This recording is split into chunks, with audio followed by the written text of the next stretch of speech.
بسم اللہ الرحمن الرحیم نحمدہ نصلی علی رسولہ الکریم اما بعد۔ ہم نقصان پسند نہیں کرتے، کیا چاہتے ہیں؟ نفع ہو، نقصان نہیں۔ اچھا، تھوڑا سا نقصان ہو تو چلے گا؟ تھوڑا سا نقصان وہ بھی نہیں چلے گا، اور زیادہ تو چلے گا ہی نہیں۔ اور شیطان نے طے کر رکھا ہے کہ ہم انسانوں کو نقصان پہنچائیں گے۔ ہماری چاہت ہے کہ نقصان نہ ہو، اور شیطان کی چاہت ہے کہ نقصان پہنچائیں گے۔ اب ہم اس بات پر غور کریں اپنے بارے میں میرے بارے میں کروں، آپ اپنے بارے میں کریں، کہ شیطان نقصان پہنچانا چاہتا ہے تو اس کی محنت کرتا ہے یا نہیں کرتا؟ انتھک محنت کرتا ہے، یعنی تھکتا ہی نہیں، ٹھیک ہے نا؟ نہیں تھکتا، اور غافل نہیں رہتا۔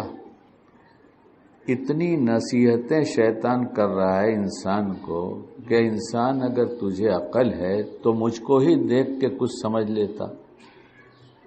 کسی دانشور سے کسی نے پوچھا کہ آپ اتنے عقل مند کیسے ہو گئے؟ تو کہا بیوقوفوں کی وجہ سے۔ کہا اچھا، تو تعجب کی بات ہے کہ جو بیوقوف ہے اس سے ایک آدمی کی عقل بڑھ گئی، عقل مند ہو گیا، یہ کیسے ہوا؟ تو اس دانشور نے کہا کہ میں نے جب کسی کو بیوقوفی کا کام کرتے دیکھا تو سوچا آج سے یہ کام نہیں کریں۔ شیطان ہمیں اتنی بڑی نصیحت کر رہا ہے اپنے عمل سے کہ ایک میں نے اللہ سے وعدہ کیا تھا کہ میں بہکاؤں گا، اور تم نے وعدہ کیا تھا مانوں گا۔ میری زبان میں تشریح میں یہی ہے۔ شیطان ہمیں نصیحت کر رہا ہے اور ہم سے ایک کہہ رہا ہے کہ ایک ہم نے وعدہ کیا تھا بہکاؤں گا، نقصان پہنچاؤں گا، تو میں اس میں کبھی چوکتا نہیں، اپنا وار تو کرتا ہی ہوں۔ بھلے جس کا نقصان جس کو پہنچانا چاہا وہ ہوشیار نکلا اور سمجھ گیا اور بچ گیا، لیکن اس کے بچ جانے کے بعد پھر بھی میں اس سے تھکتا نہیں کہ پھر کچھ لوٹ لوں گا۔ کچھ نہیں ہوگا تو تھوڑا ہی سا لوٹ لوں گا۔ اگر اتنا بھی نہیں کر سکا تو جو نیکیاں کرتا ہے اس میں بڑے میں سے نکال کر چھوٹے میں لگا دوں گا، بڑی نیکیوں کے بجائے چھوٹی نیکی کی ترغیب دوں گا۔ اب کسی کے دل میں اللہ نے ڈالا کہ میرا کلام پڑھ، لوگوں نے قرآن پاک اٹھا کر رکھ دیا ہے، اور حدیث پاک کا مفہوم ہے ہم نے دو وائس چھوڑے ہیں تمہارے لیے نصیحت کرنے والے، ایک بولتا اور ایک خاموش۔ بولتا کیا ہے؟ قرآن۔ خاموش کیا ہے؟ موت کی یاد۔ کل ہی پڑھی گئی نا حدیث۔ ہمیں تو قرآن پڑھنے کی فرصت نہیں، ہمارا کوئی واسطہ ہی نہیں رہا، اور رہا بھی تو رمضان کا رہا بس۔ قرآن کا پڑھنا چھوڑ دیا تو جب پڑھتے ہی نہیں تو اس کے احکام کا پتہ نہیں، احکام کا پتہ نہیں تو عمل نہیں کرتے۔ لیکن کسی کو خیال ہوا کہ اللہ کا پاک کلام پڑھنا چاہیے، تلاوت کرنی چاہیے۔ جیسے اس نے سوچا، شیطان نے فوراً ایک وسوسہ ڈالا، تسبیح پوری کر لو۔ کیا ڈالا؟ تسبیح پوری کر لو۔ تو وہ تو نقصان نہیں، نفع بھی نہ اٹھا سکو کسی قسم کا بڑا، اور نہیں مانتے تو چھوٹے پہ راضی ہو جاؤ، اور بڑے سے میں تم کو روک دوں گا۔ کر رہا ہے اپنا کام، بہت دفعہ ناکام ہوتا ہے پھر بھی کوشش چھوڑتا نہیں، کرتا ہی رہے۔ ہمیں اس سے سبق لینا چاہیے کہ جس بات کو اس نے طے کر لیا ہے اسے فوراً کرنے کی کوشش کرتا ہے، اور ہم اچھی بات جو طے کرتے ہیں تو اسے ٹالتے ہیں، کبھی کریں گے ابھی نہیں۔ جیسے کچھ سوچا، ارے یار 2 رکعت نماز پڑھ لینا چاہیے چاشت کی، بہت آسان نماز ہے، 2 پڑھو، 4 پڑھو، 8 پڑھو، مگر 2 تو پڑھ ہی لو۔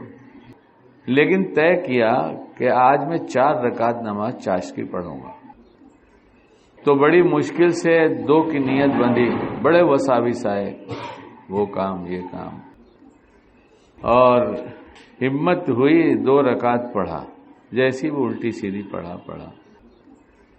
ابھی 2 کی نیت باندھنے جا رہا تھا کہ اہلیہ محترمہ چلی آئیں۔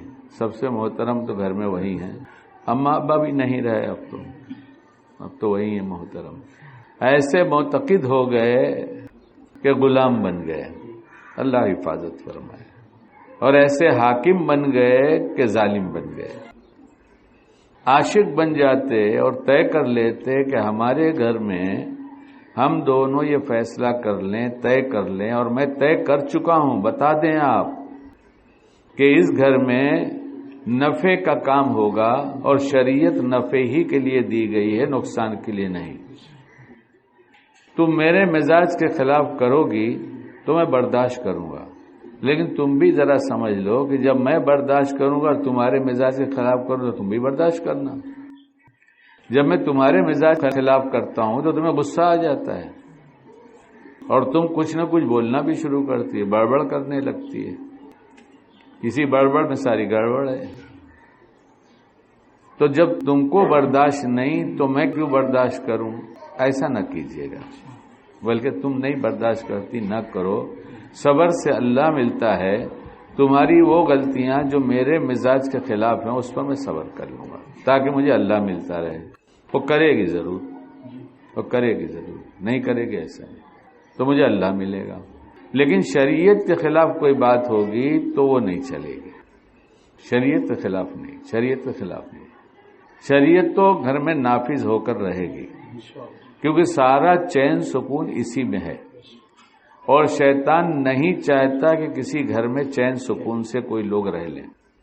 اس لیے اس نے اتنی محنت کیا کہ ہر گھر میں جھانک کر دیکھ لو، توڑ کے سوا جوڑ جلدی ملتا نہیں الا ماشاء اللہ۔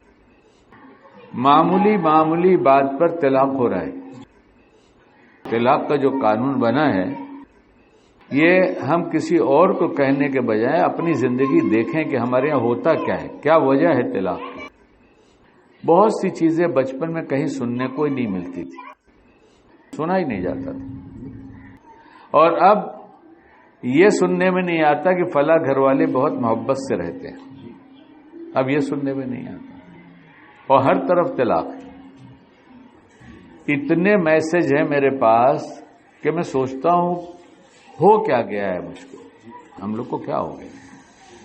ہم سے ایک بیوی نہیں نپتی، بیوی سے ایک شوہر نہیں نپتا، اگر تھوڑی سی نپ گئی تو پھر 2 بچے نہیں نپتے۔ چھوٹے بچوں پر پیار ہے، جیسے بڑھتا جا رہا ہے ویسے غصہ بڑھتا جا رہا ہے، اور بڑا ہو گیا تو پھر تو پوچھنا ہی کیا، پھر باپ کا بیٹے کا تعلق دشمنی کا ہو گیا۔ وہ کسی وجہ سے مصلحت سے اپنے ذاتی نفع کے لیے برداشت کر رہا ہے۔ ہم سمجھتے نہیں، مشکل یہ ہے کہ اب شکیل اپنے کو کہتا ہے آپ کا کیا حال ہے آپ جانیے، آپ کے بیچ میں کیوں کہتا ہے؟ اس لیے کچھ شرم آئے گی نا کہ سب کے بیچ میں کہتا ہے، کر تو صحیح۔ کھانا کھانے بیٹھا تو کھانا کھانے کا وقت ضائع نہ ہو تو بولوں گا تو چبا نہیں سکتا، تو سننے کا کام کرتا ہوں۔ دل میں داعیہ پیدا ہوا، عالمی سطح پر جانے والے مفتی صاحب دامت برکاتہ، ان کا خیال آیا کہ ان کی کوئی بات سنتے، تو یوٹیوب کھولا تو اس میں ان کا ہی نام آ گیا سامنے، ایسا کیا ذرا سا، اور بہت حاضر جواب ہے اور حاضر باش ہے، اور ہماری باتوں کو نظر انداز نہیں کرتا۔ یہ گوگل یہ خود بتاتا ہے کہ دیکھو جیسا میں مانتا ہوں ویسا تم مان لو تو کامیاب ہو جاؤ۔ گوگل تو روز بول رہا ہے جتنا میں تمہاری مانتا ہوں اتنا تم مان لو تو کامیاب ہو جاؤ۔ ہاتھ میں لیے رہتے ہیں لیکن نصیحت نہیں لیتے ہیں۔ اصل میں نصیحت کرنے سے فرصت نہیں ہے، اس لیے نصیحت لیتے نہیں، دونوں کام ایک ساتھ تو نہیں ہو سکتا۔ تو اس میں حضرت مفتی صاحب نے جو بات کہا تھا اس کا خلاصہ یہ تھا کہ اگر خود بے عمل ہو تو جس شعبے میں جہاں پر مثلا نماز نہیں پڑھتا تو یہ سوچ کر کہ میں نماز نہیں پڑھتا کسی کو نہ کہے یہ اچھی بات نہیں. لوگوں سے کہتے رہے بھائی نماز پڑھ لیا کرو, یہ اس کو ایک دن نماز پڑھا دے گا. اس کا یہ کہنا اس دن اس کو نمازی بنا دے گا. اس لیے میں آپ حضرات کے بیچ میں بیٹھ کر بات کرتا ہوں اپنا سبق یاد کرنے کے لیے کہ مجھے بھی تو غیرت آئے گی. سب کو تو کہہ رہا تھا, کرتا کیا ہے. تو کیا کہہ رہا تھا, میں یہاں چلا گیا. چاش کی نماز میں تھے. چاش کی نماز میں 2 رکعت پڑھا تو شیطان کو تو برداشت نہیں ہوا, کیونکہ چاش کی نماز سے بہت کچھ ملتا ہے.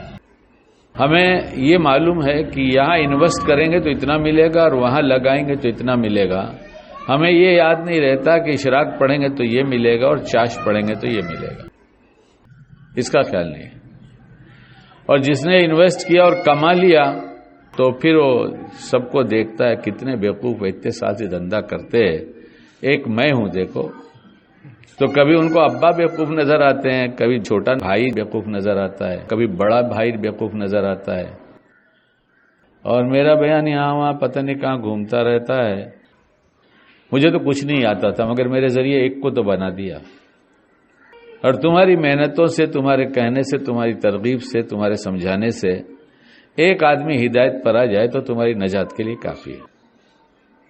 میں نے ایک مفتی صاحب سے پوچھا تھا کہ حضرت اس کا مطلب کیا ہے, ایک آدمی ہدایت پر آ جائے تو وہ ہدایت پر غیر ایمان والا ایمان میں داخل ہو گیا, اس کو ہدایت کہیں گے, یا مسلمان دیندار نہیں تھا دیندار بن گیا اس کو ہدایت کہیں گے.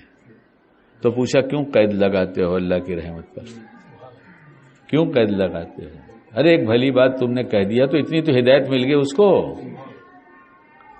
ایک بھلی بات کہا اور اس نے مان لیا تو اتنی تو ہدایت مل گئی. تم کیوں اس کا پیمانہ لگانا چاہتے ہو کتنی ہدایت؟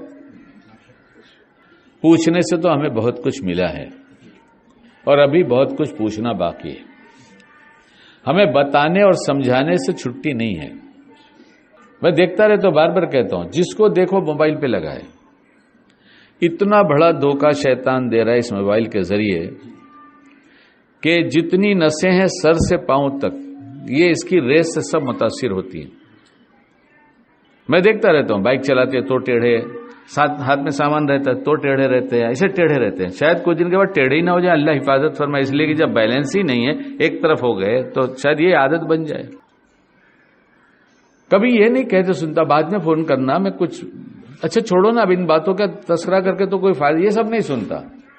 اس نے کچھ کہا, اس نے سمجھانا ہی شروع کر دیا, اور شیطان بھی سمجھا رہا ہے ہمیں کہ تجھے کیسے, تیرا خیال ہے کہ تو چاہتا ہے چھوٹے سے چھوٹا نقصان نہ ہو, اور رات دن بڑے سے بڑا نقصان اٹھا رہا ہے. اٹھائیے, سرچ کیجئے, معلوم کیجئے, سرچ کا زمانہ ہے. آپ پوچھ لیجئے کہ یہ اس موبائل سے کتنا نقصان ہوتا ہے اور کتنے بیوقوف تو یہاں لے کے چلتے ہیں. میں سوچتا ہوں یہ کتنے عقل مند ہے یہ, یا کتنے بڑے بیوقوف ہیں, یہ تو پتہ نہیں. یہ تو فیصلہ کوئی وہ کرے یا کوئی سمجھدار کرے. میں اتنا سمجھدار نہیں ہوں, میں انہیں عقل مند ہی سمجھوں, لیکن کام تو بیوقوفوں کا ہے. وہ خود عقل مند ہوں گے لیکن کام بیوقوف ہوگا. یہاں رکھنا, اس ریس کو ڈائریکٹ اپنے سینے کے اندر جو دل ہے اس کو ڈیمیج کرنا ہے. اور کتنے اسی میں خوش ہو رہے ہیں کہ میرے بچوں کو موبائل دے دو نا, اتنا چھوٹا سا ہے, وہ سارے فنکشن نکال کے دکھا دیتا, یہ ہے یہ ہے یہ ہے. یعنی اتنی بڑی بیوقوفی کہ اپنے بچوں کی زندگی خود برباد کر رہے ہیں اور چاہتے ہیں کہ ہمیں نقصان نہ ہو. تو ہم نفع میں کہاں ہیں, ذرا حساب تو لگا لیں غور سے. دھوکے کے نقصان کی ایک چیز بولنا چاہتا ہوں کہ مجھ کو اس وقت لٹ جانے والی اور لٹ گئے لوگوں کی اور اپنے خود کے لٹنے کی فہرست بہت بڑی میرے سامنے ہے, اس لیے بات کرتا ہوں. اللہ وہی بات کہنے کی توفیق دی جو ہم سب کے لیے نافع ہے. کسی نے کہا بابا آپ کے چہرے پہ اسکن میں بہت گلو ہے. ہم نے کہا اچھا ماشاءاللہ بولو, ماشاءاللہ ماشاءاللہ. ہاں, کون سی کریم لگاتے ہیں؟ میں نے کہا کوئی نہیں لگاتا اس لیے گلو ہے. وہ ہمارا ایک چھوٹا سا پوتا وہاں بیٹھا ہے, دیکھو سب سے چھوٹا والا ہے وہ. ایک دن میرے پاس آیا, مجھ سے کہنے لگا دادا ابا میں بہت نہا کر آیا اور صابن گھس گھس کر لگایا. ویسے تو مجھے بچپن سے ہی نہانے کی عادت ہے, کیا بولتا ہے؟ یہ بات 6-8 مہینہ پرانی ہو گئی ہوگی، تب یہ کتنے چھوٹے رہے ہوں گے. تو آپ بھی صابن گھس گھس کر لگائیں گے. ارے صابن ایسی چیز نہیں ہے. نہانے میں پانی بدن پہ ڈالو اور بدن کو اچھی طرح مل ڈالو. ہم یہ نہیں کرتے جو کرنے کا کام ہے کہ ڈالو. شیطان نے لوٹا، کہا تیرا کوئی شعبہ چھوڑوں گا ہی نہیں، اور عقل مند تجھ کو اتنا بتاؤں گا کہ سمجھاتا ہی رہے گا سب کو. نقصان پہ نقصان، دیوالا ہو گیا تیرا دیوالا ہو گیا ہے. کوئی کالا آدمی صابن لگانے سے گورا ہوا ہے آج تک؟ ہمارے یہاں جہاں پہلے رہا کرتا تھا ایک صاحب بہت کوشش میں لگے رہے اور بہت صابن لگاتے تھے. میرے آفس پر ایک پینٹری ہے چھوٹی سی، وہاں کے خوب صابن لگاتے تھے اور سب لوگ دیکھتے تھے. لیکن 40 سال میں نے تو بال برابر ان کو گورا ہوتا دیکھا نہیں. کالا بنائے تو کالا بن کے جیو، اعمال کا نور اپنے چہرے پہ لاؤ. صابن سے نور نہیں آتا. چاہتے ہیں کہ کوئی نقصان نہ ہو اور بغیر پوچھے بغیر سمجھے سارے نقصان کے کام کر رہے ہیں. سمجھ صرف مال کمانے کی ہے، کیسے تکڑم بازی کی جائے، کیسے دھوکہ دیا جائے، اس کا مال میرے پاس آ جائے. اور میدا اتنا مضبوط ہو گیا کہ سارا حرام ہضم ہو جا رہا ہے. انہیں معلوم نہیں کہ ہضم نہیں ہوا، یہ تو ایک جگہ جا کے سیف ہو گیا ہے ایک دم، اور قیامت کے دن نکل کر سامنے آ جائے گا. دے سب کا، اس کے بغیر جنت میں جا ہی نہیں سکتا. اور یہ نیکیاں کمانے والوں کے ساتھ ہوگا، برائی والوں کے ساتھ ڈھیر ساری نیکی لے کر آئیں گے، یہاں سب بانٹ کے جائیں گے. قیامت کے میدان میں سب بانٹ دیں گے. یہاں قیامت جب ہوگی تو سب وہیں بڑھ جائے گا قیامت میں. اور یہاں سمجھ رہے ہیں ہم ہوشیار ہیں. شیطان ہنستا ہے، کیا انسانوں تم سے زیادہ بیوقوف تو میں نے کسی کو نہیں دیکھا. تم سے زیادہ تو شیطان ہی سمجھدار ہے کہ جس کا وعدہ کیا تھا پورا کر رہا ہے اور ہر دم اپنے نفع کی سوچتا ہے، تمہارے نفع کی نہیں. تم کیسے انسان ہو، ہر دم ڈوبتے رہتے ہو اور نقصان کرتے رہتے ہو. تمہاری آنکھ ہی نہیں کھلتی. آنکھ نہ کھلنے کی 2 وجہ ہے: مال حرام مسلسل پیٹ میں جا رہا ہے، یا اعمال حرام توبہ کے بغیر مسلسل ہو رہا ہے اور دل سیاہ ہو گیا ہے. اللہ اس سیاہی سے ہم سب کی حفاظت فرمائے اور ہر نقصان سے بچائے، اور نقصان سے بچنے والے جتنے اعمال ہیں وہ کرنے کی توفیق عطا فرمائے.